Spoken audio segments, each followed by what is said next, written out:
And welcome. My name is Philip Ely, and on behalf of the Children, Youth, and Families at Risk Professional Development and Technical Assistance Center, I want to say thank you all for joining us today for our webinar.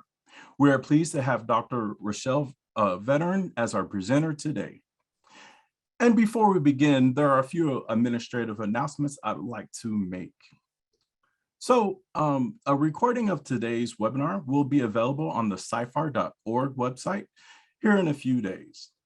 Also, during the presentation, we ask that you would feel free to use the chat feature for discussions back and forth and to talk about different things.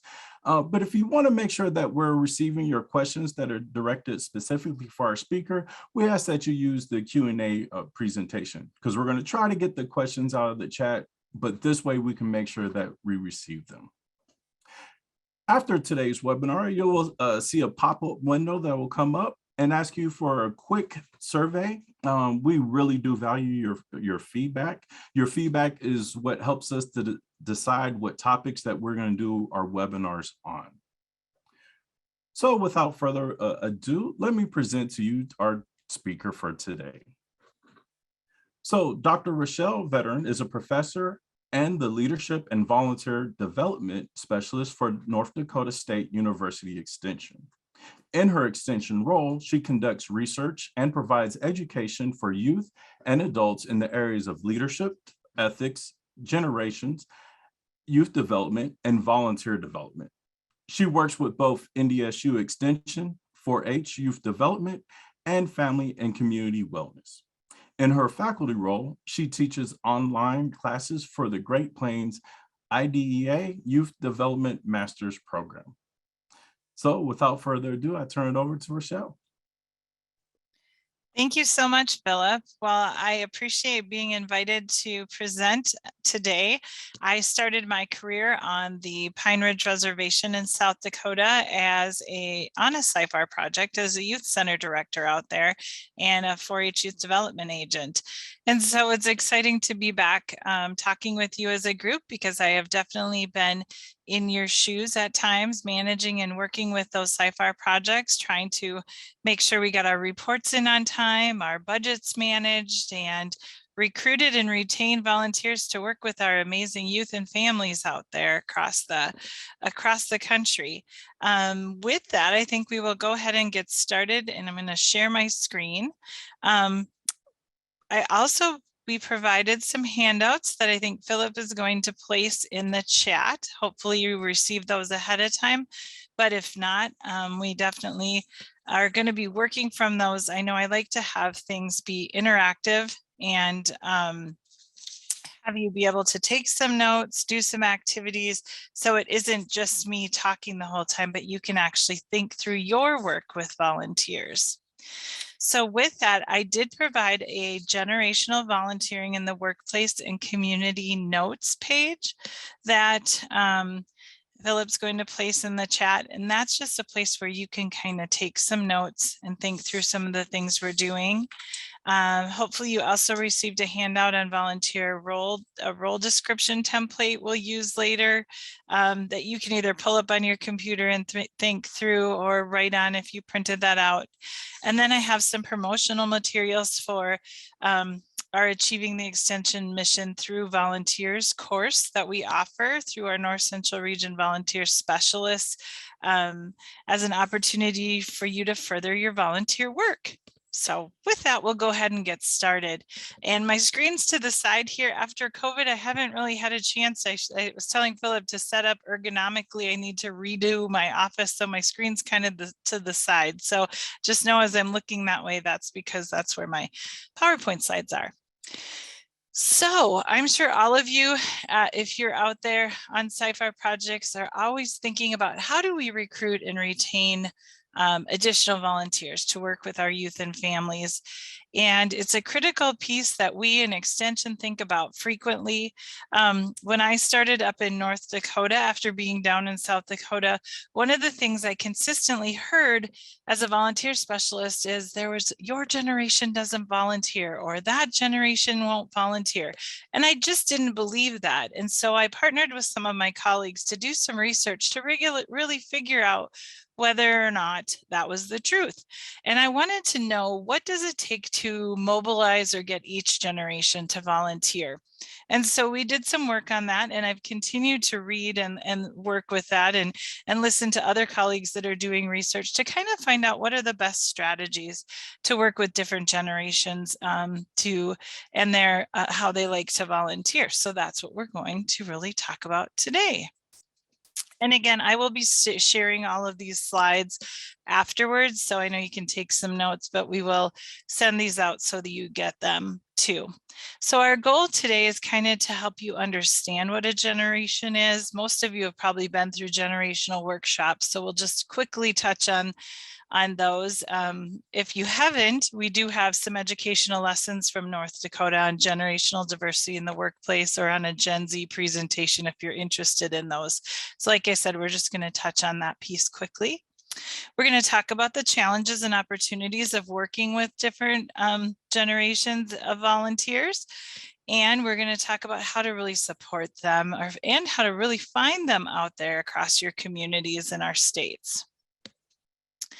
So I want you to just take a quick look at this. If you're new to generations, or if you're trying to remember what you are as far as generations are concerned, this is the breakdown that Pew has given, the Census Bureau, but also you might see the years that you were born vary a little bit, but for the most part, these are kind of those age-related cohorts, or the different generations.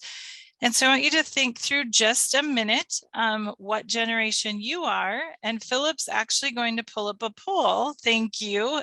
So we can find out what generation you're from. If you'd be willing to click, it's fun to kind of see who's on today, so we know if what that experience is now.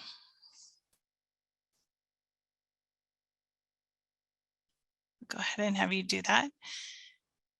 I know we probably have lots of Xers, millennials, Zs, and some boomers out there. Probably not many Gen Alpha, because they're pretty young, not in the workplace yet. And our builders in silence are out there, just probably not in the workplace as much, although some are still working in Extension as volunteers for sure.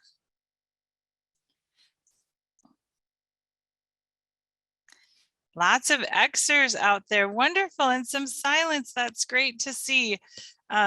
Boomers, millennials, and those Zs. Yes, that right there kind of highlights when we've done volunteer research across at least in the Midwest, who's out there even as volunteers in the working world, although we have more millennials and some Zs. So thanks for being willing to share that.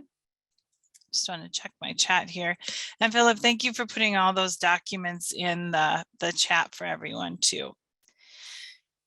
With that, you can kind of see where we're coming from. So I look forward to having those conversations. Today, we're going to highlight the boomers, Xers, millennials, and Zs, not because we don't value those other volunteers, but because really what we're seeing in Extension is those 4 age cohorts really are the ones that are continuing to volunteer.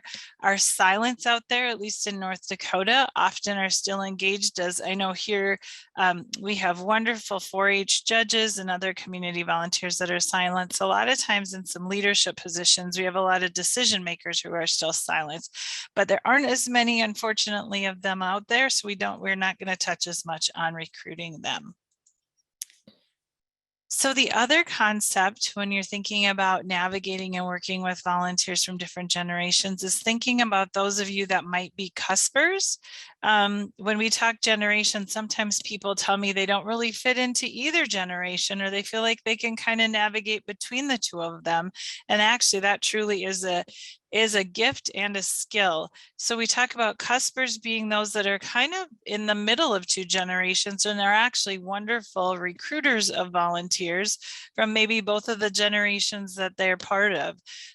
If you feel like a lot of the characteristics we talk about might be you both in Gen X and Millennial. You're probably a cusper, Millennial and Z. Just know that that's kind of, when we talk generations, a piece that's out there. So first, thinking about those boomer volunteers, and again, with your handouts, there's that note page, and then there's a matrix, which I've tried to, if any of you can help me figure out how to fit more data onto one page, please let me know, without making it look so so much content. We did do kind of a matrix that is a summary of what we're talking about today on that chart that really talks about Gen Z, millennials, Xers, boomers, and silents. Some characteristics, what they need from our research, what we found, what they need as far as their volunteer experience and how we can support them. So if you're looking for a summary, that's a good one too. But if we think about our boomers out there as volunteers that you work with or looking to recruit, look at those stats. These are volunteers that are mostly like in their 70s. If you can see, they're about 23% of our current population. So still a significant percentage of the individuals available to volunteer for us. Some of their characteristics, obviously they're educated, independent, they desire quality out of their volunteer experience and program. You can see some of their values. They like the personal gratification. They really are those worker bees out there, although a lot of them are getting towards retirement or retiring. There's some great ones that have some free time at times to volunteer for you.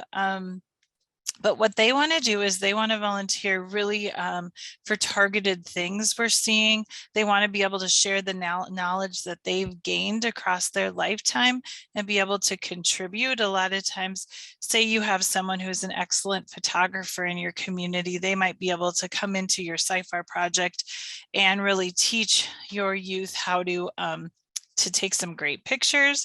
They might be the ones you recruit to actually take pictures at an event or activity. They're just kind of, they want to be targeted for their skills. I know one of the boomers, even with one of the 4-H programs I work with that we recruited, he was a banker and really wanted to give back by helping train some of our 4-H youth that were treasurers in their clubs. And that was an excellent fit for him because he could use some of those skills. I know another one, we've recruited some of our financial managers that are retired to help with some of our family financial programs too. So this group was inspired truly because of President Kennedy when he said, ask not what your country can do for you, but what you can do for your country. And so therefore there's a real culture with this generation as far as volunteering is concerned. They've been lifelong volunteers. Gen X is that generation. This is me. I don't know, many of you on here are Gen X, so great to see that. This is, if you look at the percentage-wise, a smaller majority of our population. So sometimes when people say, well, we don't see as many Xers volunteering, there just aren't as many of us out there.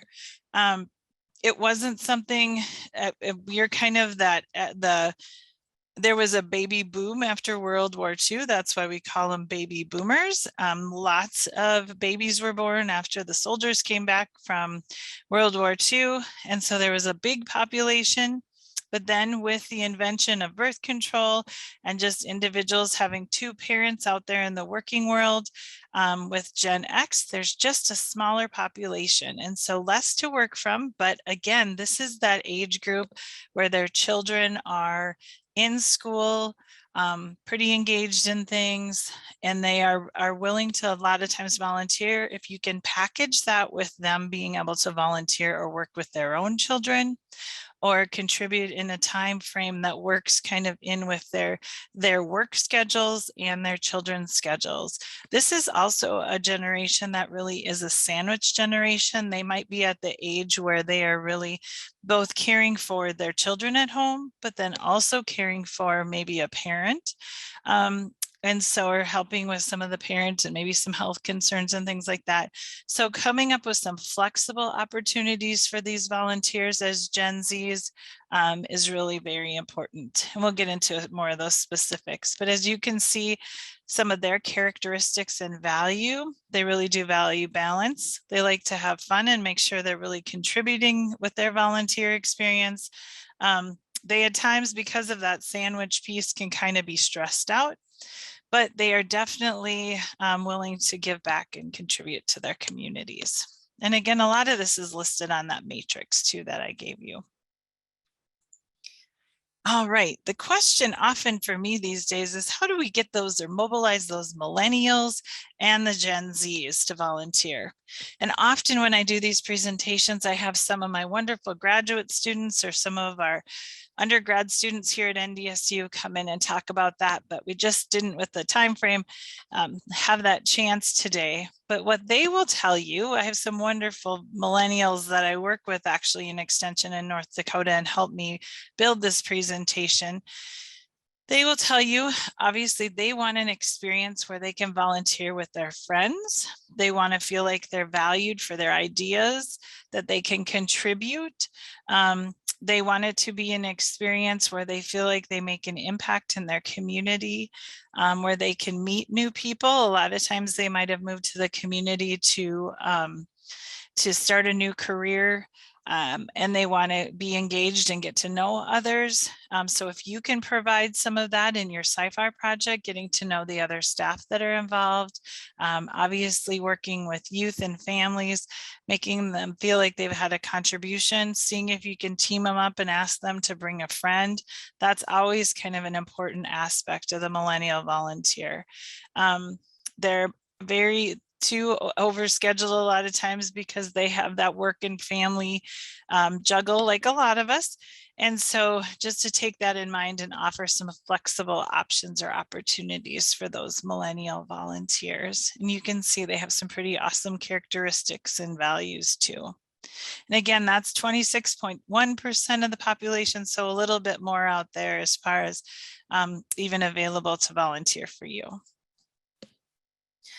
Our Gen Zs, these are the ones I was just reading some articles, and actually I will share these with you afterwards. I was just looking at some Gen Z research again and read a pretty good article called Gen Z's Sustainable Volunteering Motivations, Attitudes, and Job Performance. And our Gen Zs are a little different in their volunteer wants and needs. They're a pretty thoughtful generation. There's about 25% of our population that is made up of Gen Z right now. So again, a pretty critical mass that we can work with or recruit. They're energetic, they're willing to learn, they're really well educated, a little slower to enter the labor force, a little more hesitant, and so therefore might be willing to volunteer for you to get some good workforce skills and abilities. And they're pretty independent. They love, obviously, we know technology. The difference between what's really cool about this generation is rather than, I always explain it as, and I've read this too, they don't just want to work at a food shelf or a food pantry. They want to instead, they'll do that work, but instead they'd like to talk about and do some service learning to figure out how they really help solve the hunger issue or address food insecurity and get to the root of the problem rather than just focusing on, maybe stacking, counting food or getting baskets ready to be boxes ready to be handed out. They want to talk about how do we really address this. And so your CYFAR projects that are out there trying to make differences and have an impact in the community would be a great way for them to feel like they're not just putting a Band-Aid on the problem, but actually working with you and partnering with you to make a difference and have an impact out there, and actually come up with some of the ways to address those issues. So I think that's why you really have a great opportunity to market the fact that you're having those impacts and doing some really amazing things in the community.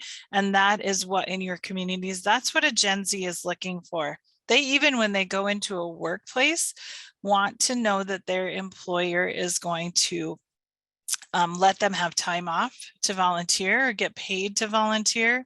I know here in Fargo, the Microsoft Corporation is very popular with a lot of Gen Zs because they do offer an opportunity to do some corporate volunteering and volunteer at the place of their choice and make a difference. So with that, because of this generation, I am just curious what all of you have done so far related to recruiting those millennials and Gen Zs. Are there some strategies or things that have worked for you related to recruiting those two generations? And I'd like you to type that in the chat if there's anything that's worked effectively for you as far as marketing to the millennials and the Gen Zs. If you're willing to share that, that would be wonderful.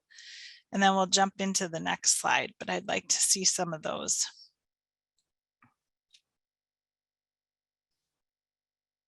You're willing to type in anything that's worked well to get Gen Z and millennial volunteers engaged.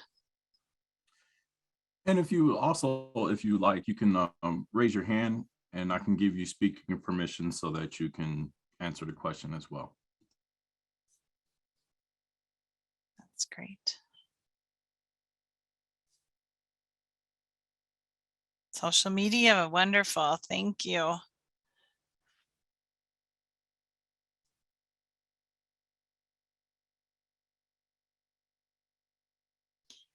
Awesome. College credits towards their degree program. Excellent ideas. Stipends. Yes, short-term. Sam thinks as a short-term volunteer, absolutely. Some of those tasks and you pull them in for that short-term experience and they may be willing to come back for a longer one. So that's great. Yes. Personally asking them.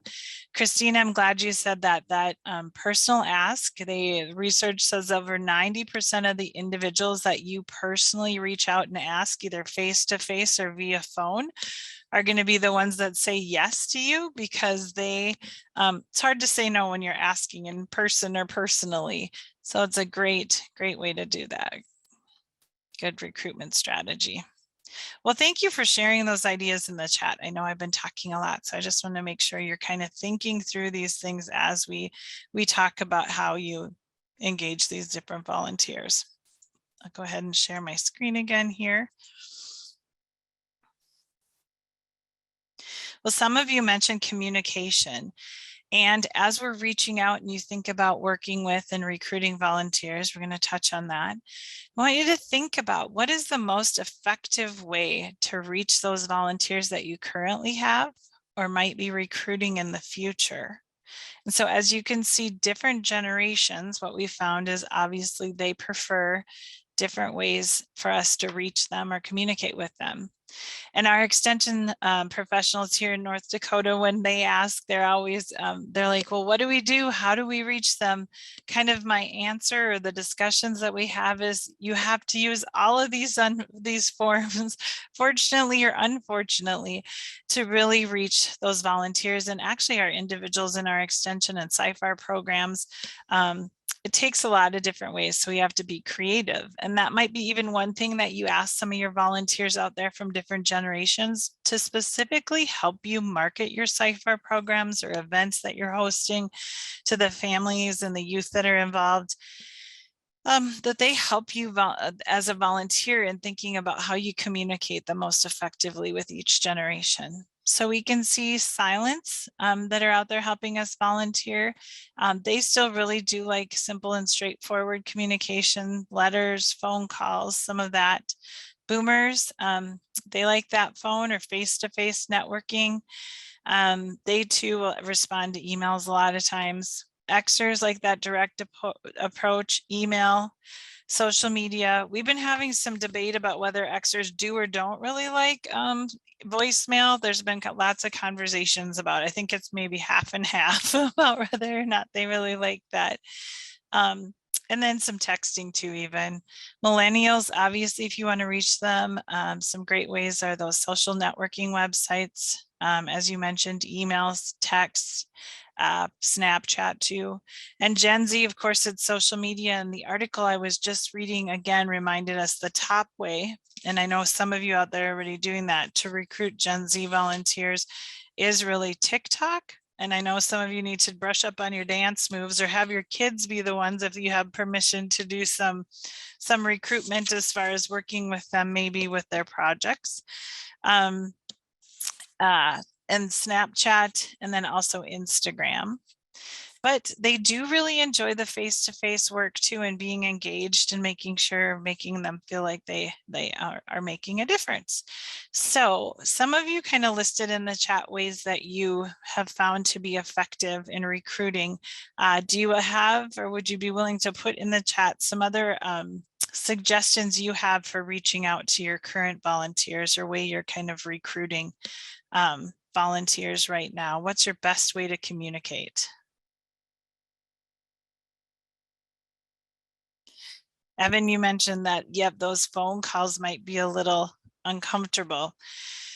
So that's a great chance as we're working with our youth on those different CYFAR projects, even practicing not having to make phone calls, but what is that? Those are some of those life skills that we can give them out there as we're working with them.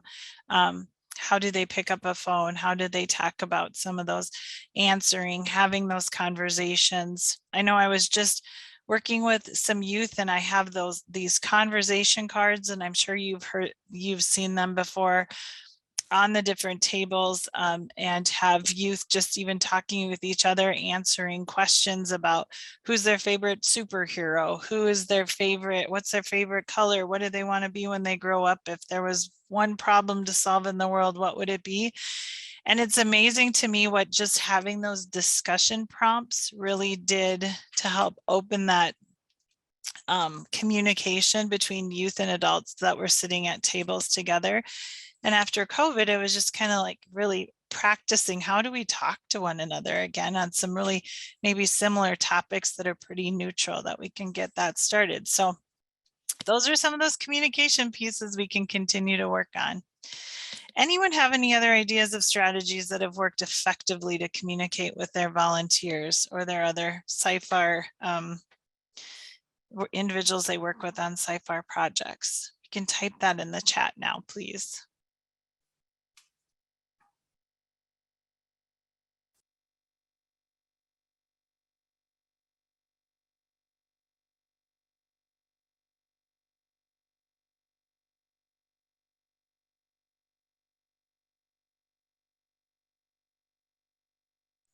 Evan, I'm glad you mentioned social events. That is one thing people are usually looking for out of their volunteer experience, is that chance to really engage and interact with other individuals too.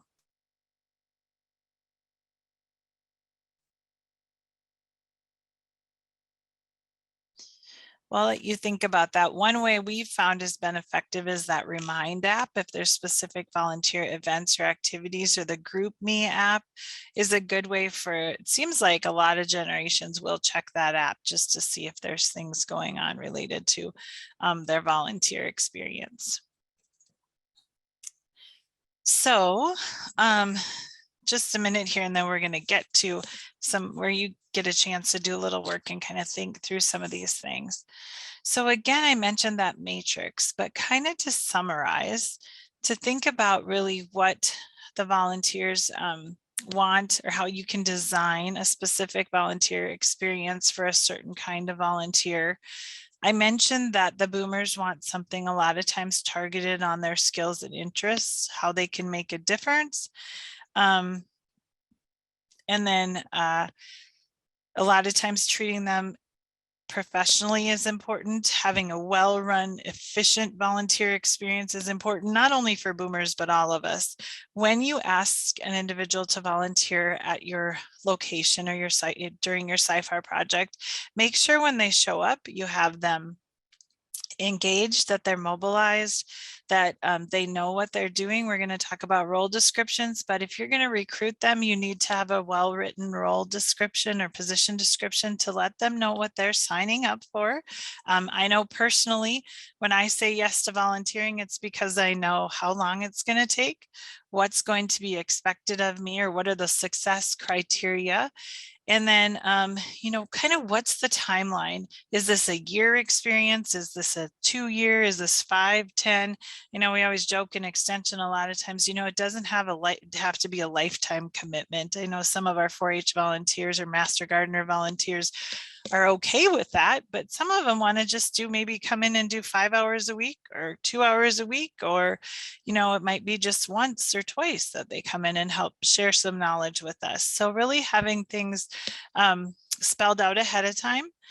The boomers and the rest too want to know what kind of things are they committing to, and once they get there, that you really do put them to work. I'm sure many of you have experienced a time where you've shown up to do a volunteer experience or to really give back, and you haven't been put to work. And what do you usually say at that point? For me, it's like, well, I'm never coming back here again because they don't really need me. I just showed up for an event on campus the other day and they had lots more volunteers than they needed. And I thought, you know what, there's some of these other littler events that maybe I should volunteer for instead. So really think through that and make sure that you have jobs for them when they get there. So our Xers, again, I kind of touched on that, using positive language, flexible roles because of their schedule. The millennials, volunteering, give them some leadership roles, team them with others. They usually like to volunteer with friends. And our Gen Zs, they like to have cross relationship, generational partnerships. A lot of times partnering them with a volunteer from another generation really does allow for some learning for both generations, and really kind of some fun. They don't seem to be afraid of working with other generations, but they also, and there's kind of a debate going on out there. Some research I know out in the Western region, our volunteer specialists are doing some specific Gen Z volunteering research with 4-Hers, and they have found that those for the most part, their 4-Hers have told them that they don't need to have a friend along in order to volunteer for a certain organization, maybe like a CYFAR project. But just my own straw polls of the Gen Zs that I know, they around here still seem like they want to bring a friend when they do something like that. So those of you that might be going to our NAE 4-HA YDP conference, the Western region has their research. They're going to have a poster session, so you can go talk with them about that, because the jury's still out. And I'd be curious to hear from the rest of you if you think those Zs want friends along or not when they volunteer. So with that, I have talked enough, and I'm going to let you do a little work thinking about what kind of volunteers you're looking for out there. With your organization, with your CYFAR project, what kind of volunteers do you want to recruit? And I'm going to have you actually think about those strategies. What strategies do you currently, and this is kind of in the middle of your handout, what strategies do you currently have for working with different generations of volunteers? What can you do personally to strengthen your work with volunteers from different generations? Maybe looking at that matrix, thinking about some of the things that I've said, and then be ready to share your thoughts with the large group. I think we'll do a waterfall chat in the chat. So I'll give you about 3 or 4 minutes to think about those answers to those questions, and then be ready to share when you come back. And again, this is that notes page that has kind of some space for writing. Thank you.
I'll give you about 30 more seconds to think about your answers that you're going to type into the chat here.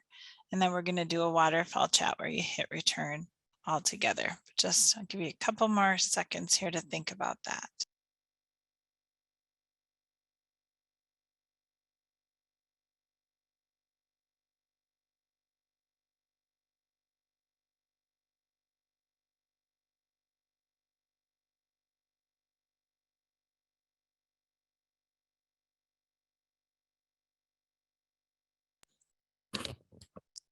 All right. I would like you to take a minute and type into the chat one thing that you might do to strengthen your work with volunteers from different generations, or an idea that you have for working more effectively. Maybe it's with Gen Zs, designing a specific experience for them, or maybe it's communicating differently, like in the chat mentioned with your boomers, or providing some specific things like that make Xers feel like they're really giving back to their community with your CYFAR project. So take a minute to type that in, and then I'll tell you when we can hit return together so we can see everyone's responses.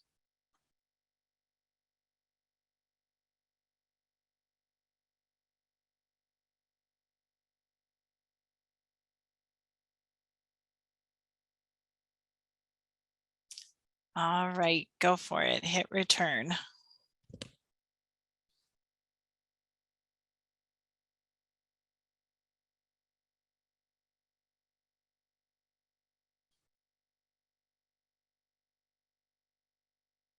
Want more? We need to advertise more, get the word out. Definitely for parent involvement. Yes, a parent and grandparent involvement if possible.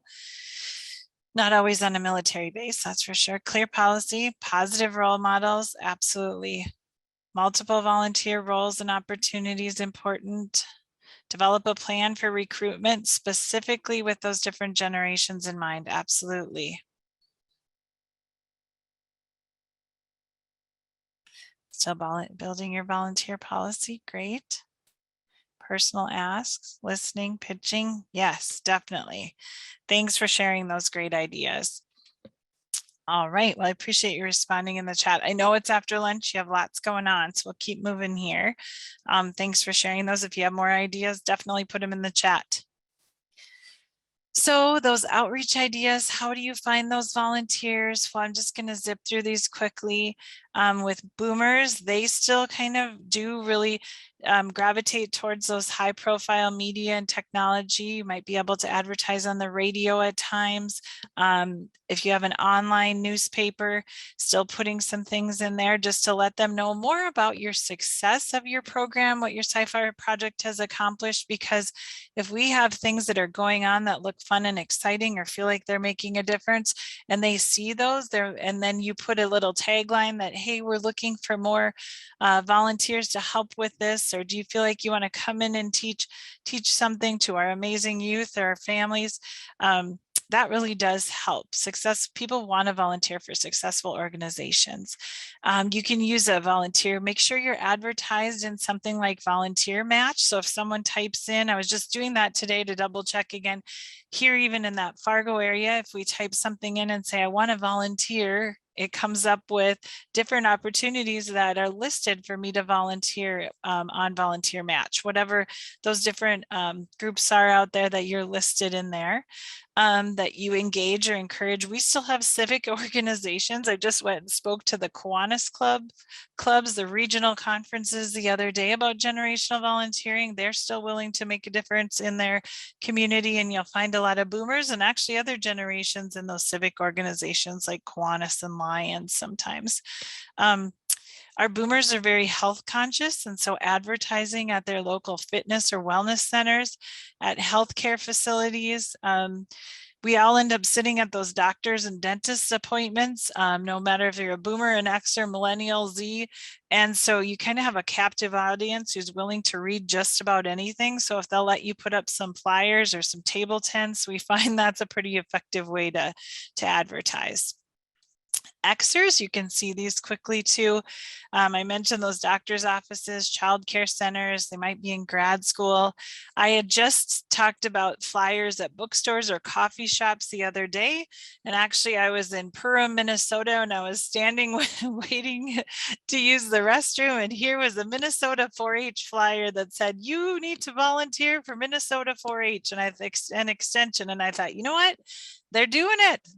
They have a captive audience. I can see that this is a volunteer need in their community. So some of those places where people are likely to look at it, we talked again about that personal ask, but as you market, again, those wellness centers, different events in your community, having just some promotional things to let them know about your volunteer opportunities for CYFAR. Other outreach ideas, a lot of those same things go for your millennials. We have millennials, there's a lot of them that are getting back engaged in like young professional groups. So maybe partnering with them, asking some of those local groups if they're willing to come and help with a CYFAR event or come and volunteer, come read to your youth, teach them something. I know the fiber arts like knitting and quilting, and I know when I worked on the reservation, beadwork and quill work, things like that, we had both younger volunteers and then also elders come in and teach a lot of their to share their knowledge and their skills. So kind of really asking some of those groups to help you come in and do that. You can see peer-to-peer recruitment we talked about is important. And then those, like I said, those employer volunteer experiences, even in small towns in Pine Ridge, South Dakota, it was a very small town, but the individuals that were at our local convenience store, Big Bats, were willing to come and help volunteer for some of our community projects that we had on our CYFAR project, or come teach one specific thing to get started with our group. And those Z's, again, you're going to find them in your high schools or in your college campuses or young professional groups. We talked about how you market them to them and just asking them to help you solve some of these issues. Or again, when you're working with youth out there in those CYFAR projects, we like to think that we're the heroes of those kids, but in all reality, when those high school and college kids come in, they're the ones that they're going to listen to and really think and pay attention to. So they're a great match for some of your CYFAR projects. Again, I'm going to share these slides as I'm zipping through them, but really thinking about how do you navigate and accommodate those volunteer differences is important.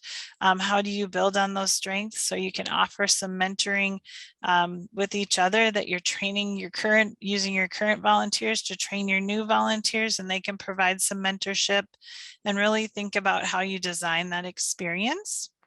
So with that, quickly, I want you to take about 3 or 4 minutes here to look at that role description I shared with you, just that blank one. And I know many of you have seen this before. And then I gave you kind of what you would fill in there. But I want you to design a specific, or start thinking about a specific volunteer experience at one of your CYFAR project sites you'd like to provide or offer for a certain generation. And then think through your role description, what kind of volunteer hours you'd ask them, when would you ask them to be there? How flexible are you? Believe it or not, you need to talk about dress code. We just had some volunteers show up and they were dressed more casually than what they needed to be at an event, and they felt very uncomfortable, and so did that event manager. So we want to avoid that, because we want volunteering to be a positive experience. And then those communication style, how are you going to reach them, the environment, and professionalism. So I'm going to have you just take a couple minutes and think about those pieces and fill that in on your worksheet. Just about 2 or 3 minutes.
give you about 30 seconds just to write down some more of your ideas related to what kind of volunteer or what generation you want to recruit for what kind of experience.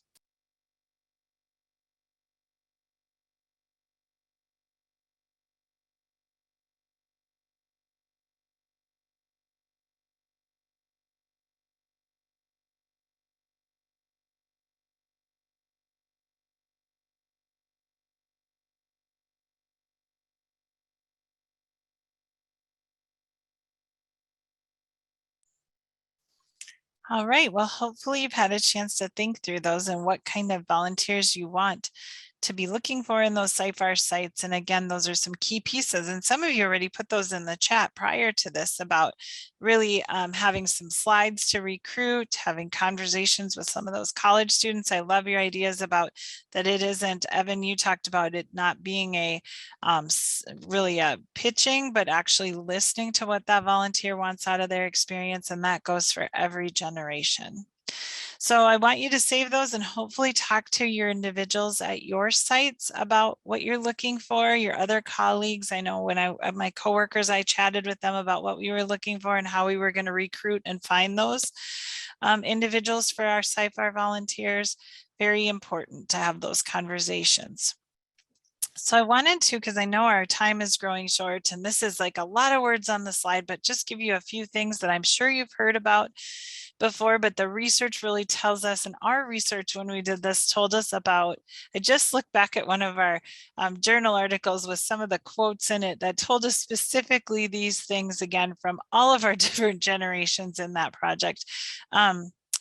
Volunteers out there, whether you're rural or urban, especially it seems like post-COVID, right, it really want it to be a social affair. They want to be about, maybe if you're starting out and it's a long-term volunteer experience, you do a little icebreaker or at least have everyone in the room introduce themselves, get to know each other. I joke in our rural areas of North Dakota, there's not a lot of places to meet people besides the bar and church. I mean, and same can be said sometimes in the urban areas. And so our volunteering for extension and our CYFAR projects are a great, safe, fun way to meet people and feel like you're making a difference and giving back. Build in some fun. Obviously working with youth and families a lot of times is amazing fun, but really, you know, building in that interaction. Showing and clearly letting people know that you need those volunteers, being vocal. I mentioned the position descriptions. Again, I mentioned that this number 3, managing your volunteer events in your office professionally is key. And I just reread these quotes on number 4 yesterday about our volunteers told us specifically that they want a well-run volunteer experience. And if they go into an experience and there's a lot of gossip and negativity, or if they are not treated well, and the extension professional that's managing those events or activities, and that wasn't just 4-H youth development, but across the board with extension and CYFAR, was they were not coming back. So as the extension professional, it's very important that if there's some drama or if there's challenges that you professionally manage that conflict so that volunteer can come back and have a more positive experience, that you take care of that. Usually if you do, they're coming back. I know we talked about that is an important piece that we're actually going to be doing some future training on related to achieving the extension mission through volunteers. So really to think about that piece. And then finally, recognition, building in a plan. All generations like to be thanked.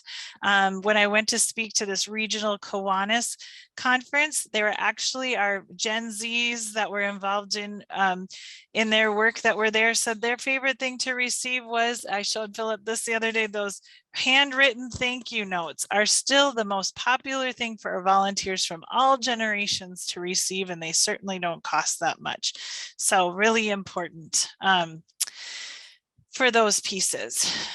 And again, I wanted to share one of my quotes, my favorite quotes from Susan Ellis. Like so many other things in life, success as a recruiter of volunteers is highly dependent on your attitude. If you can't imagine why anyone would volunteer for you, then they probably won't. But on the other hand, if you approach recruiting with a positive set of expectations, you will find that people will indeed join up. And I truly believe this when we're recruiting our extension, our CYFAR volunteers out there, that they really want to make a difference. We have an opportunity for individuals to do that, to come in, have some fun, feel like they're giving back, get to know others in their community. A lot of times work with amazing youth out there. And so rather than begging and saying, oh, can you please help us? Say, hey, do I have a deal for you? You know, here's a chance for you to make a difference. Share your knowledge, have an impact. So again, thinking about those generations piece, I know when I started on my CYFAR project with my first job out of college, someone handed me this huge volunteer management curriculum, Taxi, that dates how old I am, and sent me to a training and scared the heck out of me as far as managing volunteers, because it just seemed like so much. But I know a 50-minute or an hour-long session on working with generational volunteers is not probably enough for you. So as volunteer specialists, we actually designed a course where week by week you can engage with other extension professionals from across the country. And through videos and talking on discussion boards about your volunteer successes and challenges, you can actually learn so much from your fellow colleagues and the facilitators that are leading the Achieving the Extension Missions course, and also through some interactive live webinars too. So I would encourage you to think about this, because as a volunteer specialist, I knew that I couldn't give our extension professionals in North Dakota everything they needed as far as training, but I could get them to do this. Hopefully sign up and learn from others. And so far here, at least, and the research we have has shown that it's been pretty effective.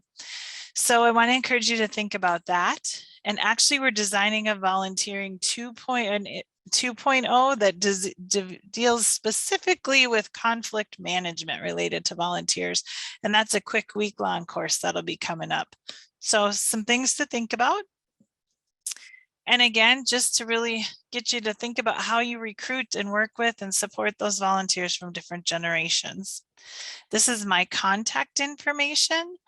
In case you want to reach me, I will be sending out my slides. I know I just touched on this topic in a short amount of time, but I really want you to know I appreciate all your hard work out there, working with our volunteers, our youth, and our community members to make the world a different place. So with that, just so you know, I have lots of research-based references on here. I've included our journal article we wrote about this research a while ago in the Journal of Extension. So with that, again, Philip will be sending those things out, and I'll stop my share and see if there's any questions that you have. Again, I know we touched quickly on this, and I apologize for zipping through all of that.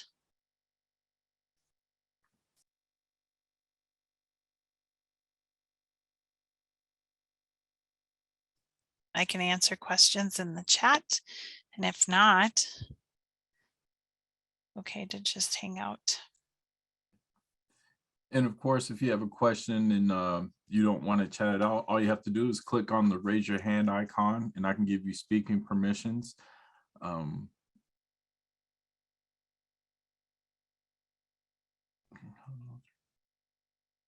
But already we're getting some good responses in the chat as far as saying thank you for the presentation. So we'll give about one more minute to see if we have any questions. In the meantime, I would say, Rachelle, what has been your most challenging thing to overcome as far as setting up a volunteer program or setting up a program to recruit volunteers? Well, I find that a lot of times our extension professionals out across the country really got into extension to feel like they're making a difference and have an impact. And sometimes it's hard, especially with our 4-H professionals, to get them to think about empowering volunteers and having them step back do some of the training, but then letting them go. A lot of times, at least our extension professionals want to be the ones in there working with the kids rather than stepping back and letting those volunteers do the work and then really helping to support them. So it's like, no, it'll be okay. I know you love working with the kids, but really we can reach way more youth if you empower your volunteers and get them going and working with them. So I think that's the biggest challenge sometimes. And we're doing research on that related to the developmental levels of an extension professional working with volunteers. How do they move from doing everything themselves to empowering and turning into that leader of a volunteer so that you can support them, but don't have to do it all yourself? It's a really long answer, but that's what I find is the hardest sometimes is, yeah. Do you ever see that in your programming? I think, yeah, we see that, but I think it's a great point because especially when we think about sustainability for post CYFAR grant funding, it's really important to make sure that we're getting the volunteers involved, getting them to the point where they can, we feel comfortable having them stand on their own. So I think that's an excellent point. Mm-hmm. Well, oh, go ahead. I'm sorry. I was going to say when I was on a CYFAR project, that was the part for me. Younger, thought I had to do everything myself. But once I learned that I could let some of the individuals come in and teach and volunteer, and really it took so much weight off of my shoulders. And our youth learned so much from all these different volunteers that I could have never taught them. So it was amazing. Well, thank you everyone for joining. We are getting close to that time. Again, we want to thank our presenter for all the great information. I know I learned a lot, and I'm pretty sure that you have too. After we leave you, just a reminder, there will be a little pop-up. So we just ask that you would go ahead and do that quick survey. Again, that's how we get information back so we know what to present to you. So thank you again for joining us. And again, Rachelle, thank you so very much for presenting. This will be loaded onto our website here in a few days. So if you thought somebody should have been here but couldn't be here, then they can definitely check it out on our website at cyfar.org. And if you have any other questions about this webinar and any other webinars or any other of our resources with the PDTA Center, please feel free to reach out to us at cyfarpdta@umn.edu. Again, thank you all for joining us, and we will see you next time. Thank you. Thanks to all of you for the nice comments in the chat too. I appreciate you joining us.